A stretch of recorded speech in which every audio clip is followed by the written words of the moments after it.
Welcome to Homicide Inc. I'm Peter Von Gomm. Nowadays, if you turn on the television and flip through the channels, you'll find reality show after reality show of desperate people looking for love and a date. Let's face it, the dating world can be a brutal place, but throw in a serial killer, and boy, are you in for a whole heap of trouble. Our killer today is none other than Rodney Alcala, otherwise known as the dating game killer.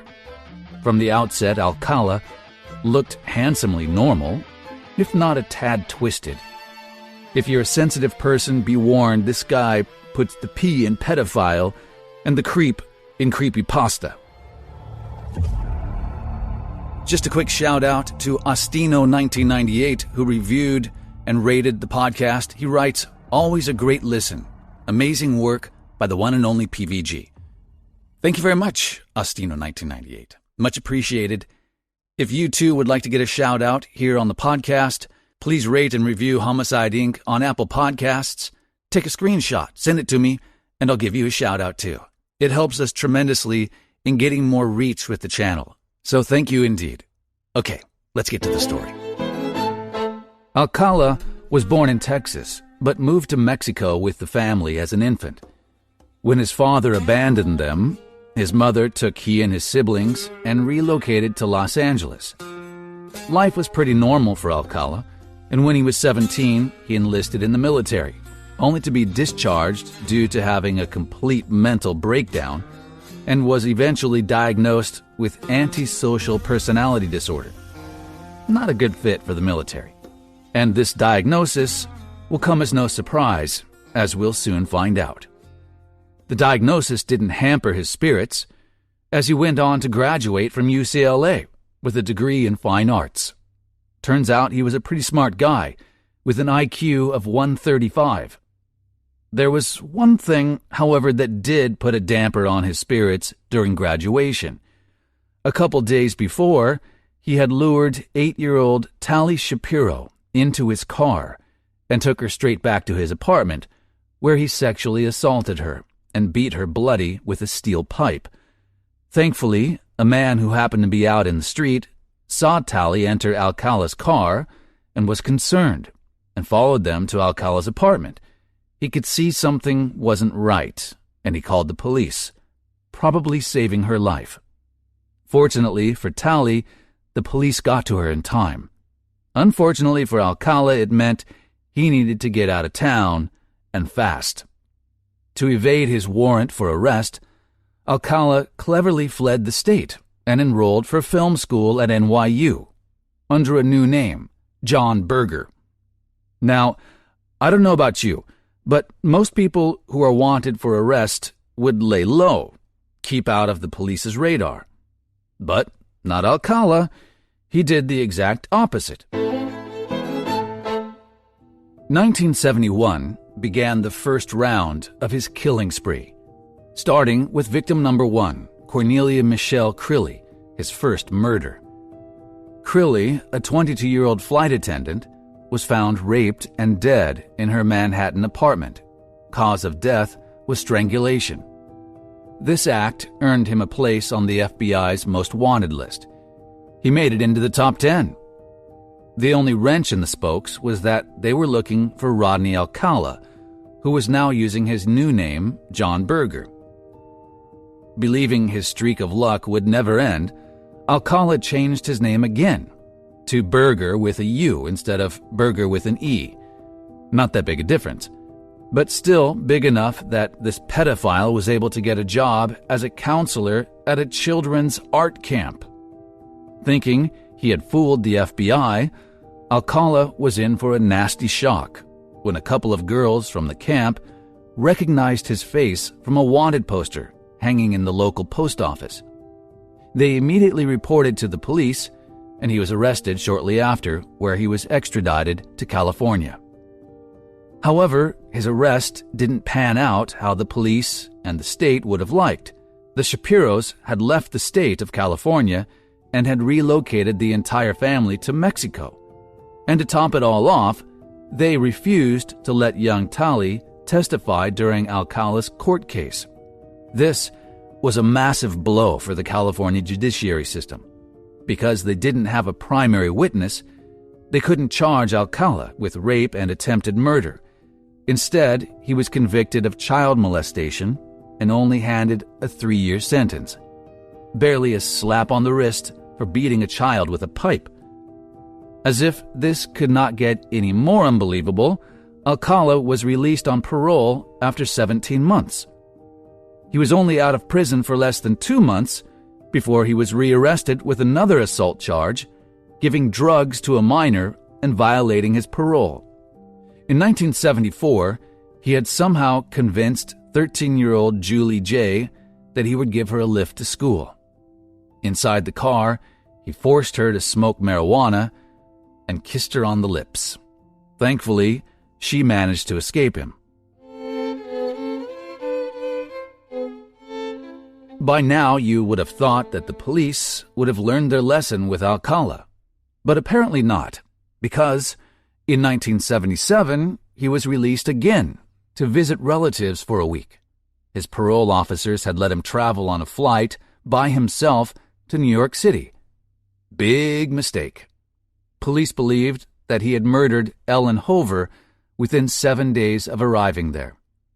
Hover, who was the granddaughter of singer Dean Martin, was reported missing by her friends on July 15, 1977. When police searched her possessions, they found a calendar date marked with John Berger. Her remains were found a year later in 1978, buried in a shallow grave on the Rockefeller estate. Yes, those Rockefellers. One can only assume that Ellen Hover had some friendly association with the Rockefellers, due to her being Dino's grandkid. Perhaps they had attended a party there. Police at that time didn't arrest him due to insufficient evidence. So, as usual, he had gotten away with it. For now. Deciding he needed to do something constructive with his time. Besides murdering and being a general creep, he got a job at the LA Times as a typesetter. Thank God, not a babysitter. This was perfect for him, as working at the LA Times gave him credibility for what he was about to do next. It was during this period of 1978 and 79 that his true creepiness came out. Alcala, who was now back to using his real name and had somehow managed to get a job with his criminal record, began pretending that he was a photographer for the LA Times. Using his handsome face and natural charm, he managed to convince at least a couple hundred young men and women to pose for his photos. Some of Alcala's victims said he would tell women he was a fashion photographer and show them his company card. Another one of his favorite lies was to tell his victims that he was entering them in a contest. A large number of the models were never seen or heard from again after meeting with him. One of his co-workers at the time had explained that Alcala would bring these photographs into the office and show them to his friends. The co-worker admitted she thought the subject matter was disturbing, as most were sexually explicit in nature. When she asked him why many of the girls and boys were naked, he had replied that their mothers had asked him to do so. Right. Like, that's not weird. But clearly the coworker found it an acceptable answer and dropped the subject, leaving Alcala to do as he pleased. 17-year-old Lyanne Leadham was one of the lucky girls who had managed to leave Alcala's photo shoot unharmed. Leadham explained that she arrived under the impression that Alcala was a fashion photographer from the LA Times and was quite excited to have some photos taken.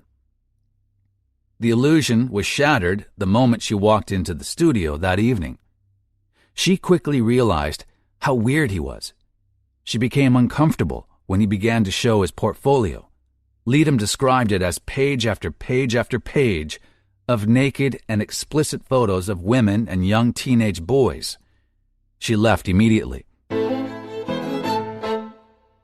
Monique Hoyt, who was 15 at the time, was not so lucky. During her photo shoot, Alcala had knocked her unconscious and assaulted her. She escaped when she became conscious again. This added another victim to his sadistic scoreboard. But this still didn't deter him. In fact, in 1978, slap bang in the middle of his killing spree, Alcala enters as a contestant on the hugely popular television game show, The Dating Game.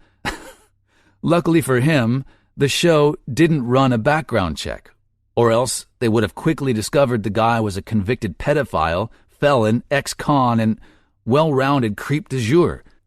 His narcissism simply prevented him from keeping a low profile. Similar to popular dating show The Bachelor, the contestants are looking for the perfect partner, and Alcala felt he was the right guy for the job. And guess what? He was right. Alcala went on to win the show with his sexual innuendos. In fact, when his potential date, Cheryl Bradshaw, had asked him what kind of meal he'd be, Alcala had answered on live television, "I'm called the banana, and I look really good. Peel me." Ugh, really? Well, Bradshaw obviously liked what she heard, and Alcala beat out the other two contestants to win a date with her. There was just one small problem. Throughout the show, contestants interviewed each other unseen.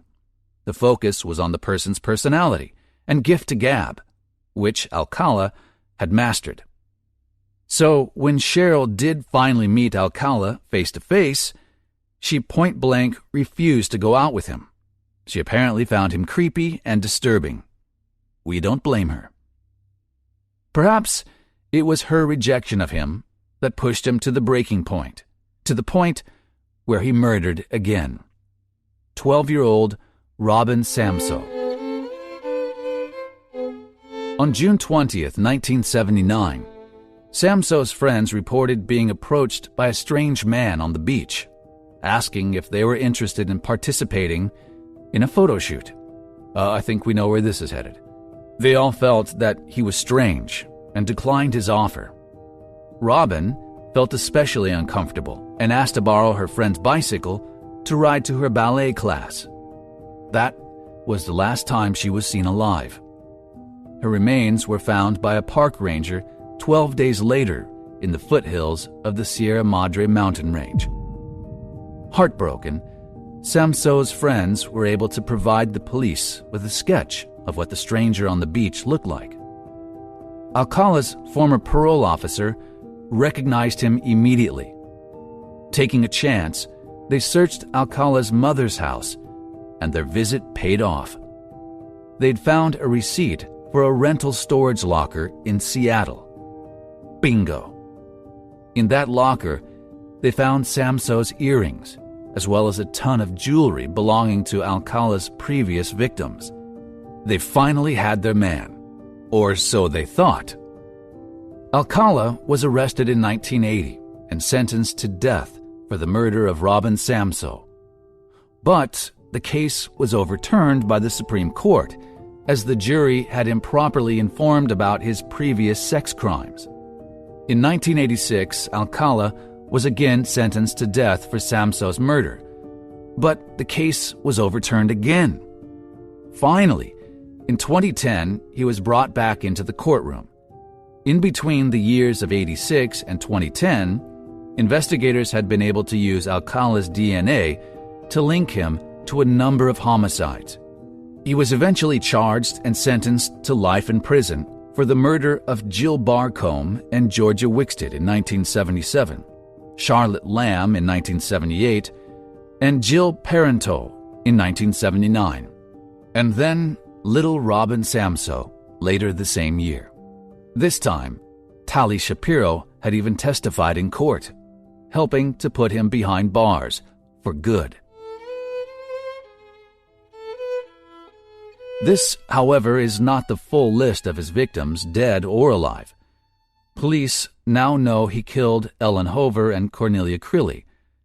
During the trial, a number of Alcala's photographs were released for victim identification, and many women came forward, claiming they had also had their photos taken by a John Berger. In fact, more than 100 of these photos are still online, as police are requesting the public's help in identifying the victims. Authorities believe that his victim count is actually somewhere between 50 to 130 people, although these numbers have not been confirmed. If by now you're still a tad confused about all his charges and what they are, here's a quick recap. It's almost like a warped version of the 12 Days of Christmas. 1 count of battery, 1 count of kidnapping, violation of probation, 2 counts of rape, 1 count of providing cannabis to a minor, 5 counts of first-degree murder, at least. Rodney Alcala died on July 24, 2021, at the hospital wing of the California State Prison in Corcoran due to natural causes. His reign of terror is finally over, and hopefully now his victims can breathe a sigh of relief that he really and truly is gone and accounted for. Just as a footnote, the creep and I share a birthday, August 23rd. Ugh. Thank baby Jesus, that's all we have in common. Well, except for the charming part. It always amazes me that many of these killers and criminals have egos that are far greater than common sense. Common sense tells us to lay low when you're on an FBI most wanted list. But for many, the thrill of taunting the authorities or simply the compulsion to commit further atrocities is an untamable urge. Now, I'm no profiler or psychologist or anything other than an armchair investigator, but one consistent ingredient to many of these perpetrators is that they're from a broken home. Rodney Alcala was no exception. His father had abandoned the family when he was a young boy, a very unfortunate statistic. I'd like to give a quick thanks to all of our lovely OG supporters on Patreon who contribute $3 each month to help support the production costs of this podcast. Thank you very much for helping keep the cogs of Homicide Inc. turning. It's a huge help. And an extra special thanks to our Yakuza members on Patreon who have kept their pinkies and enjoy an extra 2 exclusive Homicide Inc. podcasts each month. Jason Bourgeois, Linda Morita, Warwick, Nida, a.k.a. 2 Otaku, Lenny Schaefer, and Nick Lazak. Thank you guys indeed. If you too would like to become a patron and help support the production of the Homicide Inc. podcast, please check the description of the show notes for this podcast, and that information is there. Well, thank you very much for tuning in to the Homicide Inc. True Crime Podcast. If you like this type of podcast and you haven't already subscribed, please consider doing so. If you have a compelling true crime story you would like me to consider investigating, send me an email. And if you would like to help support the production of the Homicide Inc. podcast, you could always buy us a cup of coffee. Those details are also in the description. Thanks so much, and we'll be seeing you again very soon. Ciao for now. Bachelor number 1 is a successful photographer who got his start when his father found him in the dark room at the age of 13, fully developed. Please welcome Rodney Alcala. Rod, welcome. Bachelor number 1. Yes. What's your best time? The best time is at night. Nighttime. Why do you say that? What's wrong with morning, afternoon? Well, they're okay, but nighttime's when it really gets good. Then you're really ready. I'm a drama teacher, and I'm going to audition each of you for my private class. Bachelor number 1. You're a dirty old man. Take it. Oh, come on, over here. I am serving you for dinner. Oh. What are you called, and what do you look like? I'm called the banana, and I look really good. Can you be a little more descriptive? Peel me.